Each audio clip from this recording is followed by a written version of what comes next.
नमस्कार, स्वागत है आपका। मैं हूं आपके साथ रंजना सिंह राठौर। बुलेटिन का आगाज करेंगे। यूपी में अगले साल होने वाले विधानसभा चुनावों को लेकर बड़ी तस्वीरें आपको दिखाएंगे। इसके मद्देनजर प्रधानमंत्री आवास में सीएम योगी और प्रधानमंत्री नरेंद्र मोदी के बीच 1.5 घंटे बैठक चली। कई अहम मुद्दों पर चर्चा हुई और इसके बाद सीएम योगी जेपी नड्डा से मुलाकात उन्होंने की और गुरुवार को सीएम ने गृह मंत्री अमित शाह से मुलाकात की थी। करीब 1.5 घंटे सभी से मुलाकात करने के बाद सीएम ने राष्ट्रपति से भी मुलाकात की। दिल्ली में योगी की मैराथन बैठक को देखते हुए यूपी में कैबिनेट विस्तार होना तय माना जा रहा है। दिल्ली में योगी का महामंथन और उसी से जुड़ी 4 बड़ी तस्वीरें इस वक्त आपको दिखा रहे हैं।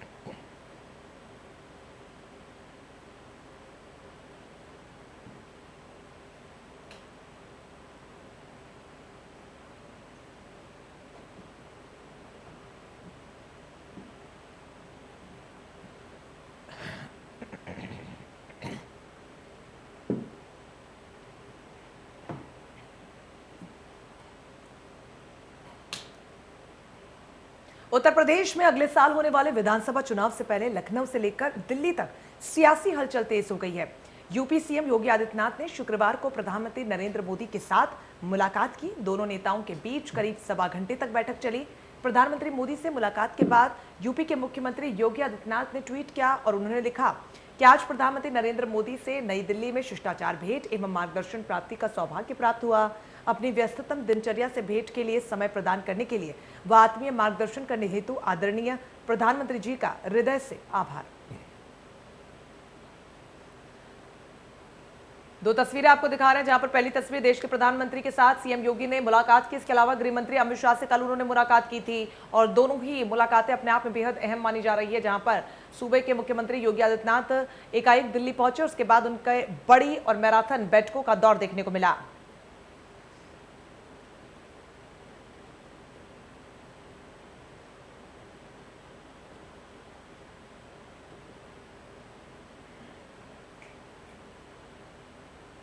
खबर शाहजहांपुर से, जहां पर कौशल विकास मंत्री पहुंचे। शाहजहांपुर के प्रभारी भी हैं कपिल देव अग्रवाल।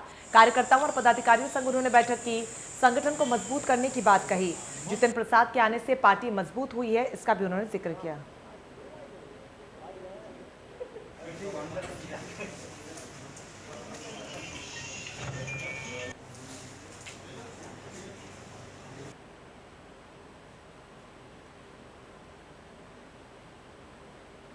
तो कौशल विकास मंत्री शाहजहांपुर पहुंचे, तस्वीरें आपको दिखा रहे हैं।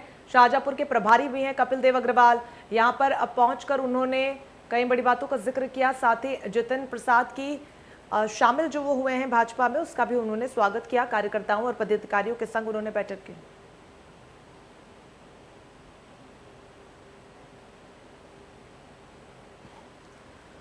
मिशन 2022 को फतह करने के लिए भाजपा ने पूरी ताकत झोंक दी है। पश्चिमी उत्तर प्रदेश को फतह करने के लिए मेरठ में भाजपा के दिग्गजों ने मंथन किया। पंचायत चुनाव में पार्टी के कमजोर प्रदर्शन की समीक्षा में प्रदेश संगठन महामंत्री सुनील बंसल ने साफ कर दिया है कि प्रत्याशियों की योग्यता का सही आकलन करने में महानगर संगठन नाकाम साबित हुआ है।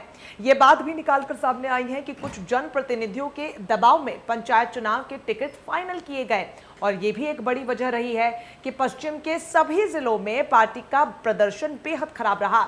उन्होंने इस बात को साफ कर दिया है कि सिर्फ और सिर्फ संगठन के लिए काम कीजिए, बेहतर नतीजे जरूर सामने आएंगे। और इन सब के बीच जो रणनीति है 2022 विधानसभा चुनावों को लेकर, वो पूरी तरीके से तैयार की जा रही है। हालांकि आशियों की योग्यता के नहीं पहचान सके, इस बात का जिक्र उन्होंने किया। पार्टी को मजबूत बनाने के लिए संगठन का विशेष तौर पर सहयोग जरूरी है, इसको लेकर भी उन्होंने बात सामने रखी है।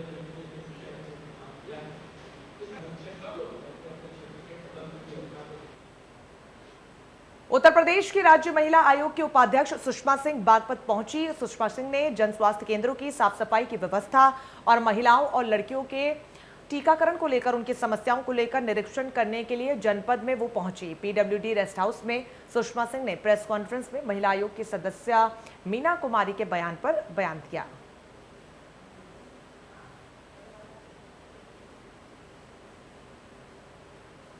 तो गार्जियन लड़कियों को पूरा अधिकार है, दिन में जाएं, बाहर रात में जाएं। सरकार का और प्रशासन का और हम जैसे लोगों को ये बात सुचारू रूप से देखनी है कि हम उनको सुरक्षा प्रदान करें। बाकी जो हैं इस प्रकार की हैं जो घटनाएं होती हैं उनको इस प्रकार से जोड़ने का कोई कारण बनता नहीं है। लड़कियों को पूरा अधिकार है कि वो अपने डिसीजंस लें, वो क्या पढ़ना चाहती हैं, क्या नौकरी करना चाहती हैं, वो क्या काम करना चाहती हैं और समाज में वो किस तरीके से समाज में अपना नाम रोशन कर। सीएम योगी आदित्यनाथ ने 3 जिलों में 4 सीएचसी को गोद लेकर ये साबित भी कर दिया कि वो कहने में नहीं करने में यकीन रखते हैं। गोरखपुर में 2 सीएचसी को सीएम ने गोद लिया है। ऐसी ही एक चरगावा सीएचसी भी है।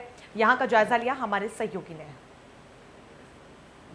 इस समय हम चरगावा ब्लॉक के सीएचसी पे मौजूद है और ये वो बिल्डिंग है। जैसे ही इन लोगों को पता चला कि प्रदेश के मुखिया योगी आदित्यनाथ ने इस सामुदायिक स्वास्थ्य केंद्र चरगावा एकला नंबर 2 को गोद लिया है, उसके बाद से यहाँ तैयारी का जो दौर है वो तेज हो गया है। और ये आयुर्वेदिक चिकित्सालय का यानी ये जो 2 रूम है, ये आयुर्वेदिक से संबंधित यहाँ पे जो मरीज है वो आते हैं और उनका जो है यहाँ पे इलाज होता है। हमारे साथ यहाँ के फार्मासिस्ट मौजूद है, प्रभारी हैं यहाँ के फार्मासिस्ट के। इधर आइए आप, ये बताइए कि ये जो सीएचसी आपको पता है कि इसको प्रदेश के मुखिया योगी आदित्यनाथ ने गोद ले लिया है? जी, अभी 2 दिन पहले हम लोग को खबर हुई है। उसके हिसाब से हम लोग तैयारी में सुबह से शाम तक रात पूरा मेहनत के साथ कर रहे हैं साफ सफाई का काम। क्या लग रहा है, एक गौरव भी महसूस हो रहा होगा कि प्रदेश के मुखिया? बिल्कुल बिल्कुल, इसमें कहने की बात नहीं है।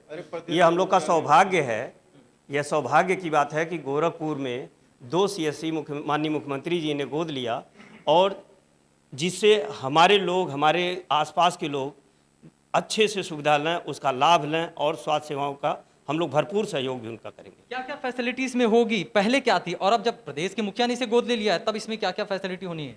पहले यहाँ पर फैसिलिटी में ओपीडी चलती थी, जनरल ट्रीटमेंट था वो उतना तक अभी तक सीमित था।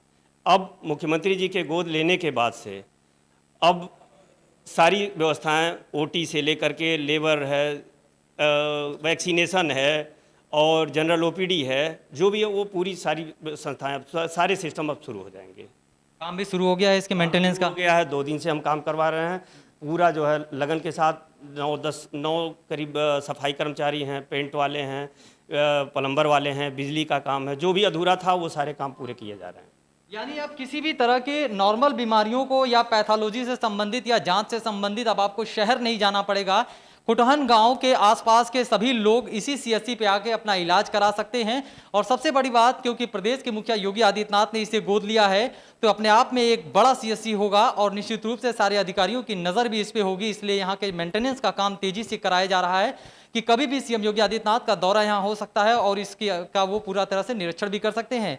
तो निश्चित रूप से कहना गलत नहीं होगा कि योगी आदित्यनाथ का ये पहल अपने आप में आने वाले समय में एक नज़ीर साबित होगा, क्योंकि उन्होंने सबसे पहले कह दिया है कि मेरे साथ साथ तमाम जो जनप्रतिनिधि हैं वो अगर एक सीएचसी को भी गोद लेते हैं तो प्रदेश के सीएचसीओ के हालात पूरी तरीके से बदल जाएंगे और जो व्यवस्था पहले नजर आती थी उसमें काफ़ी कुछ अंतर नजर आएगा। Sushil Kumar, India news, Gorakhpur. राजस्थान के राज्यपाल कलराज मिश्र ने शुक्रवार को मां विंध्यवासिनी का दर्शन और पूजा अर्चना की। राज्यपाल वाराणसी से सड़क मार्ग से विंध्याचल पहुंचे। राज्यपाल ने पत्नी के साथ मां का दर्शन पूजन किया। दर्शन पूजन के बाद उन्होंने कहा कि वो हर नवरात्र में मां के दर्शन करते हैं, लेकिन इधर करीब 1.25 साल से कोरोना संक्रमण को देखते हुए वो नहीं आ सके। अब मां को लगा है कि ये उचित समय है तो उन्होंने बुलाया है और मैं उनके दर्शन के लिए आया हूँ। विंध्य कॉरिडोर के लिए उन्होंने प्रदेश के मुख्यमंत्री योगी आदित्यनाथ की सराहना की। राज्यपाल कलराज मिश्र ने कहा कि इसके लिए वो मुख्यमंत्री को साधुवाद देते हैं। विंध्य कॉरिडोर में आने वाले प्रत्येक दर्शनार्थी को बहुत सुविधा प्राप्त होगी। उन्होंने कहा कि मुख्यमंत्री ने यहाँ के लोगों की सलाह व परामर्श के बाद जो निर्णय लिया है।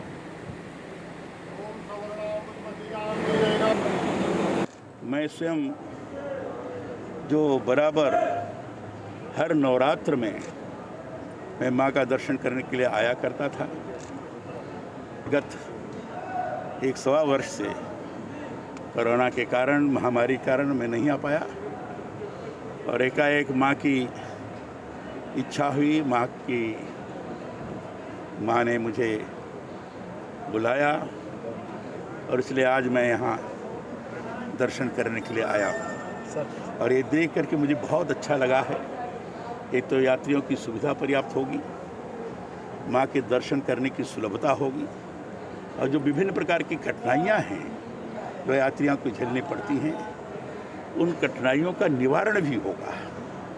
इसके लिए मैं उत्तर प्रदेश के मुख्यमंत्री श्री योगी आदित्यनाथ जी की खबर जालौन से, जहां पर डीएम प्रियंका रंजन पहुंची मेडिकल कॉलेज। ऑक्सीजन जनरेटर की ट्रायल को उन्होंने मंजूरी दी है। शुरू हो गया ऑक्सीजन जनरेटर का ट्रायल।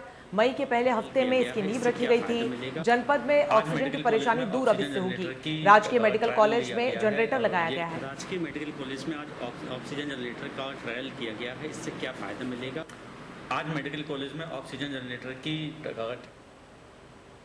कोरोना महामारी के दौरान दूसरी लहर में मुरादाबाद रेल मंडल में कुछ ट्रेनों का संचालन पूरी तरीके से बंद कर दिया गया था, लेकिन अब मुरादाबाद मंडल में कोरोना वायरस पॉजिटिव मरीजों का दर तेजी से घट रही है। कोरोना के मामलों में कमी आने के बाद मुरादाबाद रेल मंडल के डीआरएम मुरादाबाद तरुण प्रकाश द्वारा फैसला लिया गया है। शनिवार से मुरादाबाद मंडल की बंद पड़ी हुई सारी ट्रेनों का संचालन कर दिया जाएगा। ट्रेनों का संचालन शुरू होने से यात्रियों को काफी सारी समस्याओं से निजात मिल जाएगी।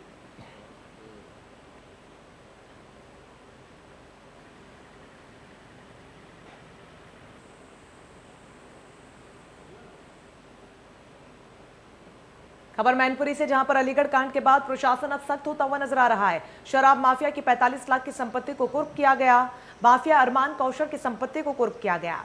कौशर पर 3 संगीन मुकदमे पहले से ही दर्ज हैं।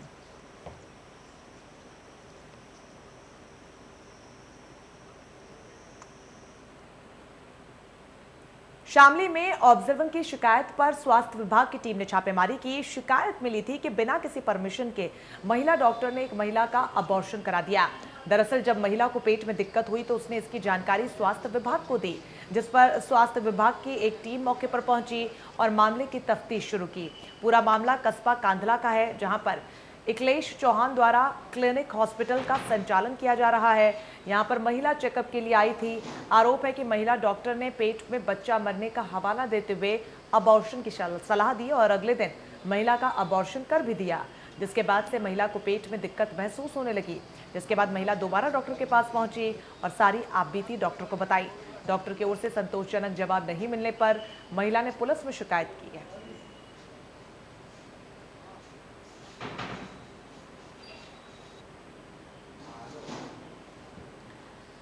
तो वहीं बस्ती के बहादुरपुर विकासखंड के ग्राम पंचायत भेड़िया में तैनात सफाई कर्मी सूरज पीएम मोदी के स्वच्छ भारत मिशन बेहद ठीक पहले पालन कर रहा है। इस सफाई कर्मचारी के जिस ग्राम पंचायत में ड्यूटी लगती है वो पूरे गांव में कचरा तो साफ करता ही है, कचरे में मिली प्लास्टिक को नष्ट करने के बजाय उसे इकट्ठा करता है। इस सफाई कर्मी ने इकट्ठा की गई पन्नियों से महात्मा गांधी की प्रतिमा का निर्माण किया है, जिसे देखकर आपको ये लगेगा ही नहीं कि ये मूर्ति सिर्फ वेस्ट पन्नियों से बनाई गई है।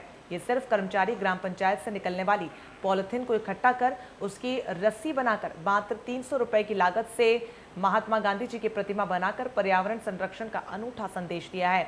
उसके इस कार्य की ग्राम पंचायत के लोग और क्षेत्रीय जनता खूब सराहना भी कर रहे हैं।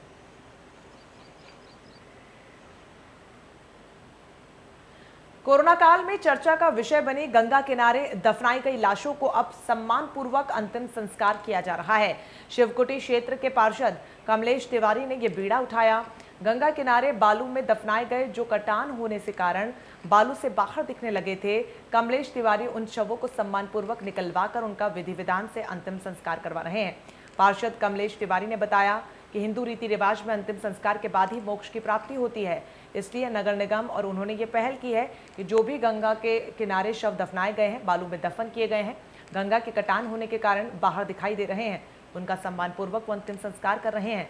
उन्होंने अब तक कुल 11 शवों को अंतिम संस्कार करवाया।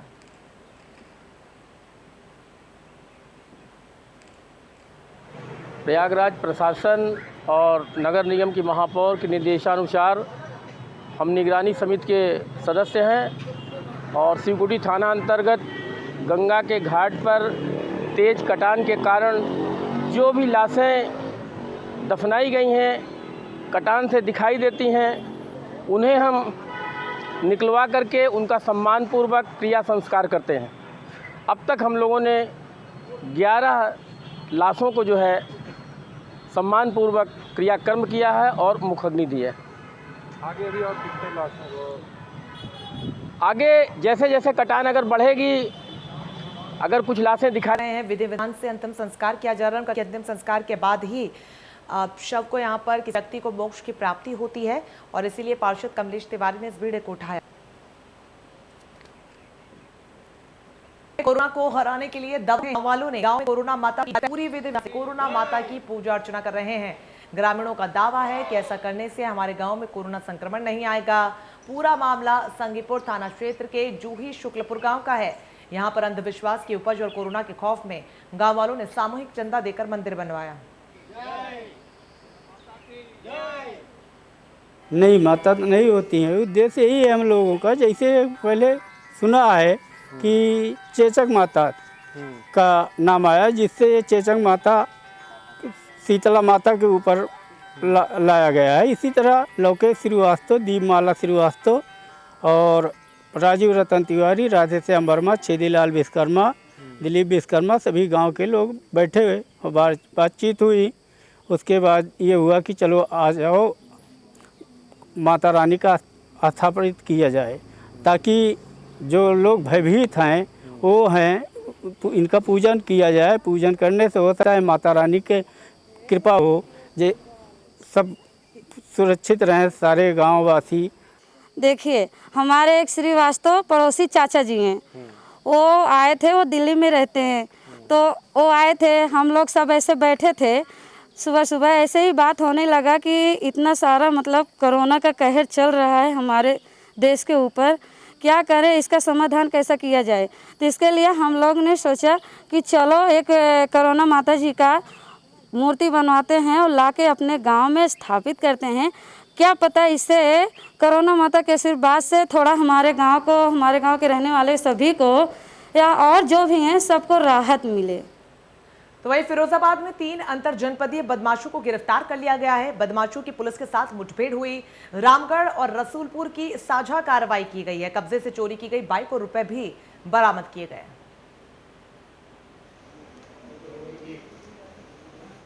वहीं सुल्तानपुर में पुलिस के हत्थे चढ़े 2 गौ तस्कर। आपको बता दें, मुखबिर की जानकारी पर दोनों शातिरों को गिरफ्तार किया गया है। तस्करों के पास से चापड़ और छुरा भी बरामद किया गया है। पुलिस ने दोनों को जेल भेजा।